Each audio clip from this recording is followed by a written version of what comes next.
तो हेलो दोस्तों, कैसे हो आप सभी लोग। आए हो बहुत अच्छे होंगे, मज़े कर रहे होंगे अपनी ज़िंदगी में। स्टार्ट करते हैं पेज नंबर 122। एग्जाम्पल नंबर, ये फर्स्ट एग्जाम्पल है टॉप पर जो लिखा हुआ है पेज नंबर 122 में। Late us consider another expression 5k-2। हमें अलग से एक ये एक्सप्रेशन दिया हुआ है दोस्तों। और हमें क्या दिया है कि and see the value it take for different value of K. और हमें बताना है कि सी द हमें वो वैल्यू बतानी है जो के की अलग अलग वैल्यू के रखने पर हमें मिलेगी। ठीक है, बहुत इजी है, बहुत ही चल मतलब बहुत छोटा सा क्वेश्चन है, कुछ भी नहीं है इसमें दिया हुआ। ठीक है दोस्तों, स्टार्ट करें या नहीं? स्टार्ट करते हैं फटाफट। देखो कुछ नहीं है इसमें, हमें एक्सप्रेशन ही लेना है। तो सबसे पहले हमारे पास क्वेश्चन हो जाएगा। यहाँ से क्वेश्चन में लिख दे रहा हूँ। क्वेश्चन है let us consider another expression. Expression है 5k-2। ओके, ये है expression. And see the value it take for different value of K. देखो कितना सिंपल तरीके से इस क्वेश्चन को हम करेंगे दोस्तों। देखो सिंपल सी बात है कि आपके पास एक्सप्रेशन गिवन है, जो आपका ये एक्सप्रेशन है वो गिवन है।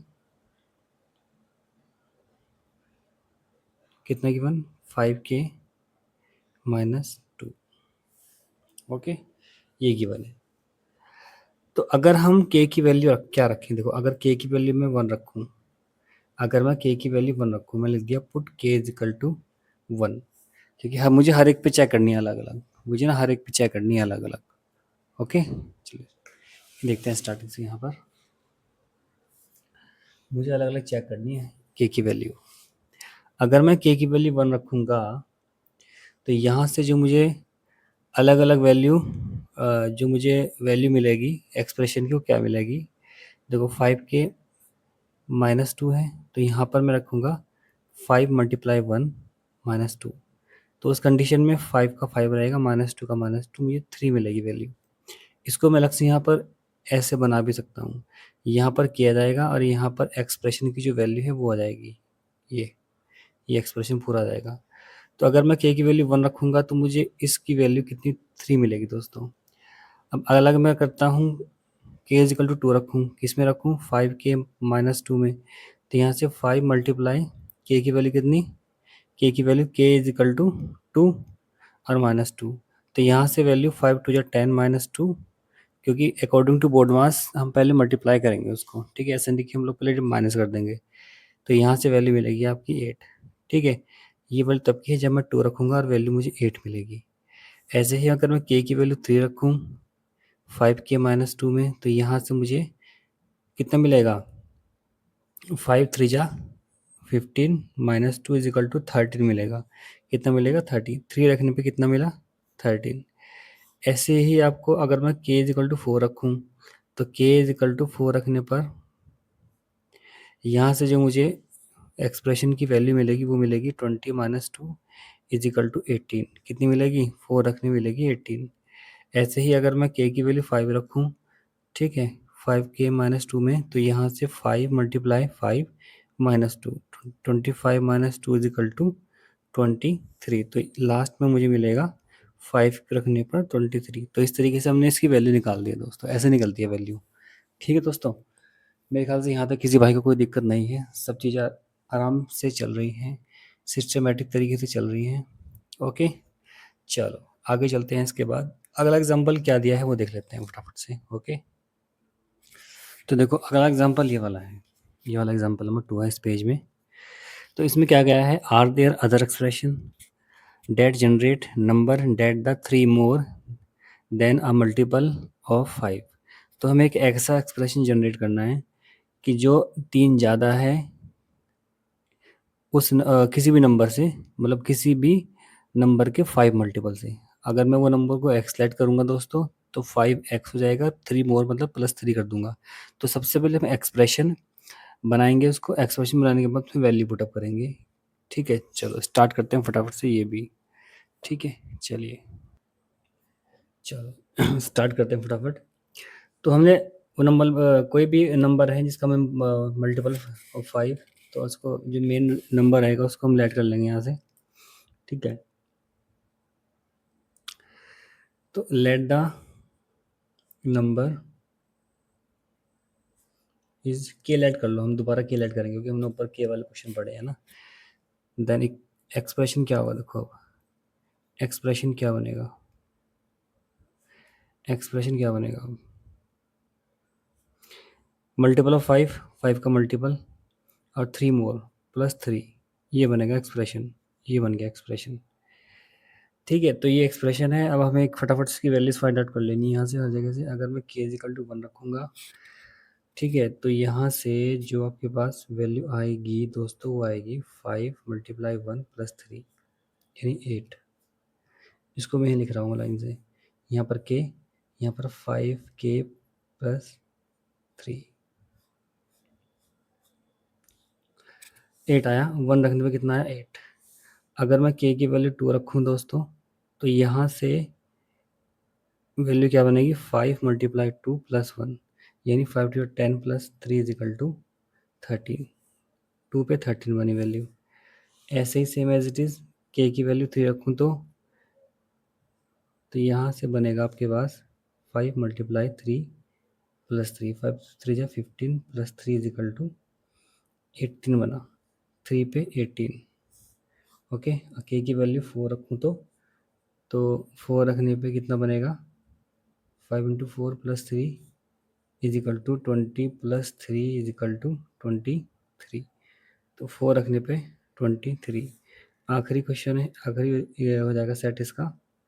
5k + 3 पे अगर मैं k की वैल्यू 5 रखूँ तो 5 × 5 + 3, 5 5 = 25 + 3 = दोस्तों कितना, 28। तो यहाँ से 5 रखने पर 28 बन रहा है। ठीक है, तो इस तरीके से हमने क्वेश्चन को सॉल्व कर दिया है। ओके, तो मेरे ख्याल से किसी भाई को दिक्कत नहीं है, यहाँ तक सब चीज़ें आराम से हो चुकी हैं, सब चीज़ें शानदार तरीके से हम लोग कर चुके हैं। अब हम जितने भी हमने एग्जाम्पल थे देखो सारे करे हैं, हमने कोई एग्जाम्पल मिस नहीं किया है। एक दो किया होगा बस, ज़्यादा नहीं किया होगा इसलिए। अब हम बात करेंगे फिगर इट आउट के क्वेश्चन के लिए। ठीक है दोस्तों, फिगर इट आउट में बहुत अच्छे तरीके से पढ़ना है हर एक चीज़, क्योंकि कुछ बच्चे तो ऐसे हैं जो जिन्हें ऊपर ऊपर से पढ़ना होता है तो फिगर इट आउट पे फोकस करते हैं, लेकिन ऊपर ऊपर से क्या, मैं फिगर इट आउट भी बहुत अच्छी तरीके से कराऊंगा दोस्तों। और जिसने पूरा वीडियो जो कंटिन्यूस देखते हैं मेरी, वो तो जीनियस वगैरह बन चुके होंगे। उनको टक्कर देने वाला कोई भी इंसान अब तक आया नहीं होगा, उनके आसपास भी नहीं होगा क्लास में। जो बच्चे इस क्लास पे चैनल पे बने हुए हैं उनको पता है कि आसपास कोई कंपटीशन ही नहीं है उन बच्चों को किसी अदर बच्चों के साथ, क्योंकि जिस तरीके से वो पढ़ रहे हैं इस चैनल पर, बहुत कम चांसेस हैं कि उन्होंने ऐसा पढ़ा होगा। चलो आगे करते हैं स्टार्ट। चलिए, तो फिगर इट का क्वेश्चन है, फिगर इट आउट। देखो अगर हमने एग्जाम्पल बहुत अच्छे पढ़ रखे हैं तो आराम से हो जाएगा, एक भी एक क्वेश्चन में दिक्कत नहीं होने वाली है आपको। ठीक है, तो यहाँ पर जो पहला क्वेश्चन है वो है the sum of 4 consecutive number is 34। What are these number. हमें सभी नंबर बताने हैं कि कौन कौन से नंबर होंगे वो। ये बोला गया है कि 4 consecutive नंबर्स का जो सम है ना वो 34 है। तो हमें उन सभी नंबर्स को बताना है कि वो नंबर क्या होंगे। बहुत ईजी क्वेश्चन दोस्तों, बहुत ज़्यादा ईजी क्वेश्चन है। ठीक है, अगर आप लोग करेंगे तो आराम से आप लोग घर दौड़ा सकते हैं। चलो स्टार्ट करते हैं फटाफट से पहला क्वेश्चन।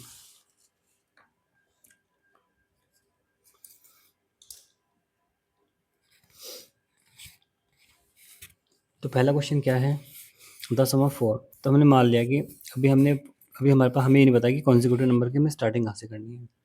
ठीक है, तो हम नंबर लेके चलेंगे, फर्स्ट नंबर लेके चलेंगे n। ये x लेट कर लो, x लेट कर लो, कोई दिक्कत नहीं। लेट द 4 consecutive नंबर, साथ साथ चलेंगे आप लोग भी। नंबर b हमने मान लिया पहला x है, दूसरा x प्लस कॉन्जिक्यूटिव मीन्स एक मतलब एक एक प्लस होता रहेगा, x+1 x+2 और एक हो जाएगा x+3, टोटल 4 होएगा ना। अब इन सब का सम कर दो, इन सब का सम कर दो, तो x plus x plus one plus x plus two plus x plus three. यहाँ तक किसी बच्चे को कोई दिक्कत नहीं है मेरे ख्याल से। सम आपको गिवन है कितना, 34 इसका सम है। 1 2 3 4, 4x है तो 4x हो जाएगा। और जो कांस्टेंट वैल्यू है, जो अलग से वैल्यू है, देखो हमें वेरिएबल में हमें कांस्टेंट वैल्यू ऐड नहीं करनी है, हमें एक्स वाली जो टर्म्स हैं वो अलग से ऐड करनी है और विदाउट एक्स वाले अलग से ऐड करनी है। तो यहाँ पर 3 और 2 5 और एक 6 हो जाएगा यहाँ पर। ठीक है दोस्तों, यहाँ तो कोई दिक्कत किसी भाई को नहीं है। तो यहाँ से हम क्या करेंगे कि एक्स वाले एक तरफ, देखो 4x में ही रखूँगा, लेकिन 34 ऐसे रहेगा, इस 6 को मैं ले जाऊँगा क्योंकि 4 वाले एक तरफ, विदाउट 4 वाले एक तरफ, सॉरी एक्स वाले एक तरफ, विदाउट एक्स वाले एक तरफ ले जाएंगे सिंप्लीफाई करने के लिए हम लोग। ओके, कोई डाउट नहीं आता किसी भाई को, कोई दिक्कत नहीं किसी बच्चे को, क्लियर। तो यहाँ से 34 माइनस 6 28 बचेगा इज इक्वल टू 4x। तो यहाँ से x की वैल्यू जो आएगी 28/4, 4 से कैंसिलेशन 7 टाइम, तो यानी x की वैल्यू आपके पास है 7। तो पहला नंबर आपका 7 आया दोस्तों। क्या फर्स्ट नंबर कितना है आपका? 7। अब मुझे आप ये बताओगे कि फर्स्ट अगर 7 है तो दूसरा कितना है? x प्लस वन, तो यानी 7 plus one is equal to 8, 8 आ गया। अगला क्या है? तीसरा x प्लस टू, तो x प्लस टू यानी 7 plus two is equal to 9। आखिरी है x प्लस थ्री, तो ये हो जाएगा आपका 7 plus three is equal to 10। तो आंसर 7 8 9 10, यही आपके कॉन्जिक्यूटिव नंबर है। कौन से नंबर हो जाएंगे वो? 7 8 9 10, ये आपका आंसर है दोस्तों, ये आपका आंसर है भाई। क्लियर। चलो अगला क्वेश्चन देखते हैं फटाफट। चलो भाई, क्वेश्चन नंबर सेकंड देखो क्या दिया है। Suppose p is the greatest of 5 consecutive number. मान लो कि कोई 5 कॉन्जिक्यूटिव नंबर है p की टर्म में, ठीक है, p होगा उसमें, लेकिन हालांकि हमें लास्ट में जो जो हमें नंबर्स निकलेंगे ना, वो p की टर्म में निकलेंगे, ठीक है, क्योंकि हमें टोटल सम नहीं दिया है या उनका मल्टीप्लिकेशन नहीं दिया है, तो कंडीशन p में ही रहेगी। तो p सबसे लार्जेस्ट नंबर है उन कॉन्जिक्यूटिव नंबर में। तो कैसे लिखेंगे इसको? गिवन होगा हमें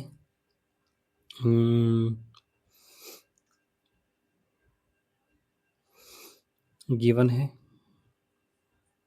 given that p is the largest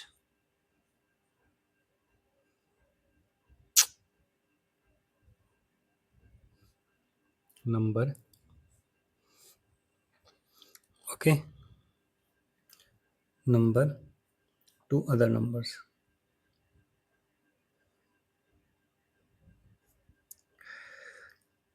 तो यहाँ से 4 नंबर्स क्या हो जाएंगे?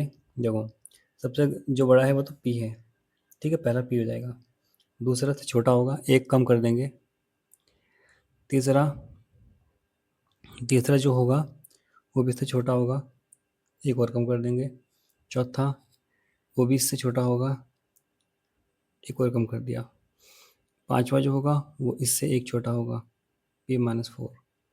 तो ये आपका आंसर है, आपको एक एक कम करते जाना है बस। ये आपका आंसर है, 2 लाइन का आंसर है आपका। क्लियर दोस्तों, यहाँ तो कोई दिक्कत नहीं किसी भाई को, किसी दोस्त को कोई दिक्कत नहीं है। चलते हैं अगले क्वेश्चन की तरफ। चलो भाई दोस्तों, स्टार्ट करते हैं फटाफट से। एक क्वेश्चन नंबर थर्ड जो क्या बोला गया है, for each statement below determine whether it's is always true. हमें क्या करना है दोस्तों, हर एक स्टेटमेंट के लिए, जो भी हमें फॉर ईच स्टेटमेंट, हमें हर एक स्टेटमेंट के लिए क्या करना है, ये चेक करना है जो भी हमें स्टेटमेंट दिए हैं, 1 2 3 4 5 6, इस तरीके से हमें जो भी स्टेटमेंट दिए हैं उनको हमें चेक करना है, ठीक है। जो भी स्टेटमेंट गिवन है हमें ये चेक करना है कि क्या जो ये हमेशा ट्रू है, ठीक है, हमेशा ट्रू है, मतलब ट्रू रहेगा, ऑलवेज ट्रू, सॉरी ये ऑलवेज ट्रू रहेगा, या फिर कभी कभी समटाइम ट्रू रहेगा, या कभी कभी भी ट्रू नहीं होगा। तो इस कंडीशन में हमें ये इसमें चेक करना है, डिटरमाइन करना है जो भी स्टेटमेंट दिए हैं 5 के 5। ओके, तो हमें mention example and non example age appropriate. हमें कुछ एग्जांपल भी देने हैं, एग्जांपल के थ्रू बताओ या फिर नॉन एग्जांपल के थ्रू बताओ, जैसे भी हमें सही लगे, ठीक है। Justify your claim using algebra, और अपने आंसर का जो हमें क्वेश्चन आएगा उसे जस्टिफाई भी करना है अलजेब्रिक एक्सप्रेशन से। ठीक है दोस्त, तो पहला हमारे पास है कि the sum of two even number is a multiple of 3। इसका मतलब ये है कि यहाँ पर दो इवन नंबर्स का जो सम है वो 3 का मल्टीपल है। तो फटाफट से इसको हम सॉल्व करते हैं कि किस तरीके से इसको हम सॉल्व कर सकते हैं। तो पहला क्वेश्चन हमारे पास दिया है दोस्त, the sum of two even number is a multiple of 3। बहुत इजी है, बहुत शानदार तरीके से करने वाले हैं हम लोग इसको। ठीक है, the sum of two even number of multiple of 3। Clear? तो हम यहाँ पर इन चीज़ों को लेट भी कर सकते हैं, आप लेट करके करो तब भी कोई दिक्कत नहीं है। ठीक है,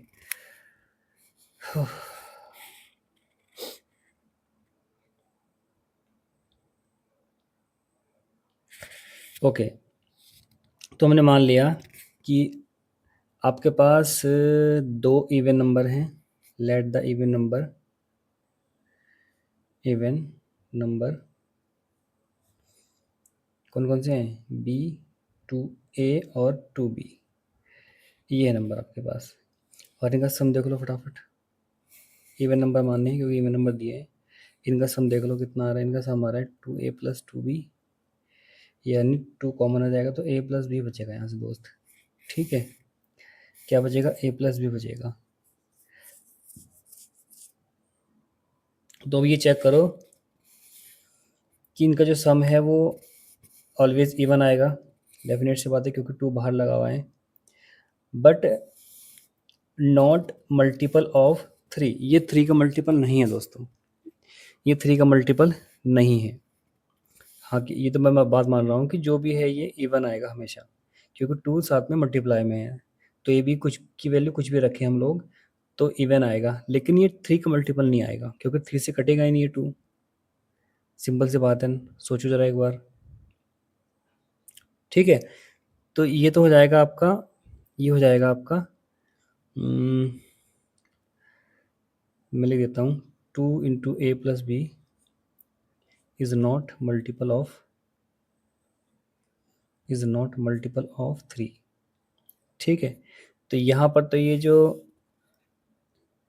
स्टेटमेंट है वो रॉन्ग जा रहा है।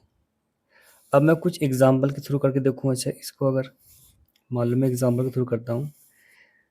ठीक है,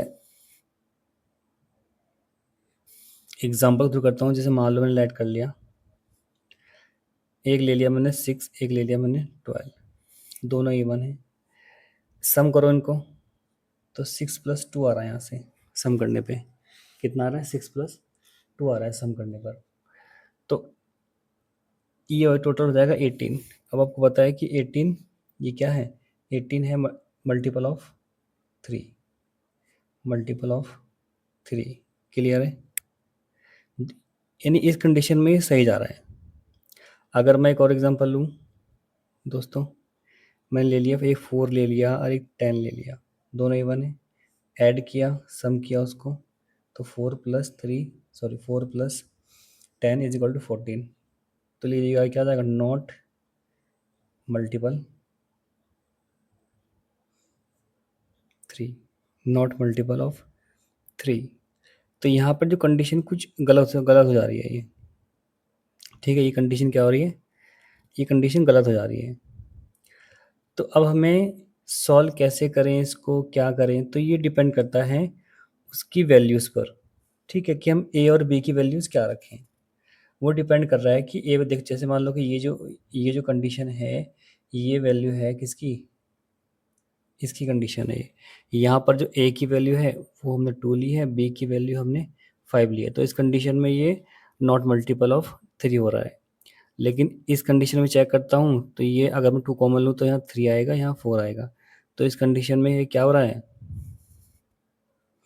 नहीं, यहाँ 6 आएगा। ठीक है, इस तरीके से। तो इस कंडीशन में क्या हो रहा है?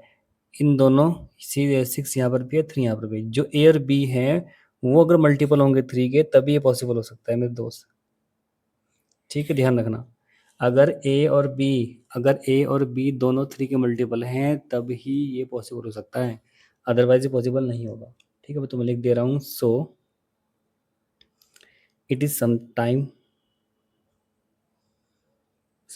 true, okay, because it depend on value of a और b या a प्लस b, ओके, इस तरीके से depend on value of a plus b, क्योंकि क्या होना चाहिए, इज डिविजिबल बाय 3, a और b दोनों का जो सम है वो 3 से डिविजिबल होना चाहिए। इस तरीके से मैंने इसको समझा दिया आपको। तो मेरे ख्याल से कोई भाई को कोई दिक्कत नहीं होगी, चीज़ें सबके समझ में आ रही होंगी धीरे धीरे। ठीक है दोस्त, आगे चलते हैं फटाफट से, अगला देखते हैं अगला क्वेश्चन है क्या। एक क्वेश्चन और देखते हैं इसका, ठीक है, फिर नेक्स्ट वीडियो में करेंगे, वीडियो बहुत लंबी हो रही है। चलो भाई देखो अगला क्वेश्चन क्या है। सेकंड क्वेश्चन है कि if a number is non divisible by 18, कोई नंबर है अगर वो 18 से डिवाइड नहीं हो रहा है, then it is also not divisible by 9, तो वो नंबर 9 से भी डिवाइड नहीं होगा। ये है आपका second part, okay. If a number is not divisible bye 18, कोई नंबर अगर 18 से डिवाइड नहीं है तो वो नंबर किससे 9 से भी डिवाइड नहीं होगा। तो बताना है कि ये कंडीशन किस कंडीशन में है, ट्रू है, समटाइम ट्रू है, या फिर नेवर ट्रू की कंडीशन में है, ओके। चलो स्टार्ट करते हैं फटाफट से हम लोग इस क्वेश्चन को। सबसे पहली बात तो देखो बेटा, आपको ये पता होना चाहिए कि दो कंडीशन है, ये 18 की कंडीशन है, ये 9 की कंडीशन है।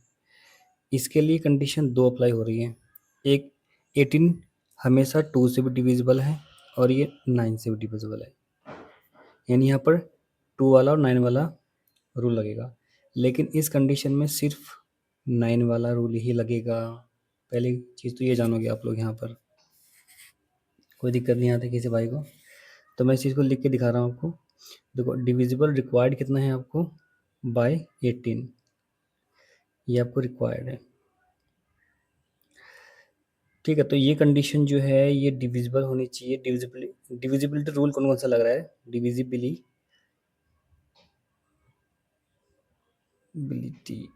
रूल कौन सा लगेगा इसमें, 2 वाला एंड 9 वाला, ठीक है, ये फर्स्ट कंडीशन है। लेकिन 9 में क्या है, 9 में सिर्फ 9 वाली कंडीशन है divisible by 9 required divisibility bye 9 only, ये ओनली 9 कर लो, ओनली 9, ये दो स्टेप लिख दिए हमने, कोई दिक्कत नहीं। तो यहाँ पर क्या है कि यहाँ पर हमें ये करना होगा दोस्तों कि ये जो स्टेटमेंट है ये कभी सही नहीं होगा, क्योंकि ये बोला गया है कि जो 18 से कि इफ़ अ नंबर, अगर कोई नंबर 18 से डिविजिबल नहीं है देन वो नंबर 9 से भी डिविजिबल नहीं होगा। तो ये तो मतलब क्या, ये नेवर ट्रू जाएगा, बिकॉज बहुत से नंबर है, 27 क्या है 9 से डिविजिबल है बट किससे 18 से नहीं है। 45 है 9 से डिविजिबल है, वो 18 से नहीं है, ठीक है। तो इस तरीके से हम लिख देंगे, so it is never true because many numbers जैसे मैं लिख दे रहा हूँ लाइक 27, ठीक है, 45, इसके बाद 63, 81, ये नंबर वो हैं जो 9 से डिविजिबल हैं, बट नॉट बाय 18, तो ये हो जाएगा आपका नेवर ट्रू, ओके। चलो इतना रखेंगे आज की वीडियो में दोस्तों, मिलते हैं बहुत जल्द अगली वीडियो में, क्योंकि लगभग 24-25 मिनट की वीडियो होने वाली है, तो वरना वीडियो लंबी हो जाएगी। तो अगर वीडियो अच्छी लग रही होगी आपको, चीज़ें समझ में आ रही होंगी आपको, तो ईमानदारी से शेयर कर देना और सब्सक्राइब कर देना दोस्तों, ठीक है। अपने दोस्तों को बोल देना कि भाई चैनल बहुत अच्छा है, जैसे आपको अच्छा लग रहा होगा अपने तरफ से फीडबैक देना, तो मैं कुछ नहीं बोल रहा हूँ इस बारे में, ठीक है। चलिए मिलते हैं नेक्स्ट वीडियो में, राधे राधे।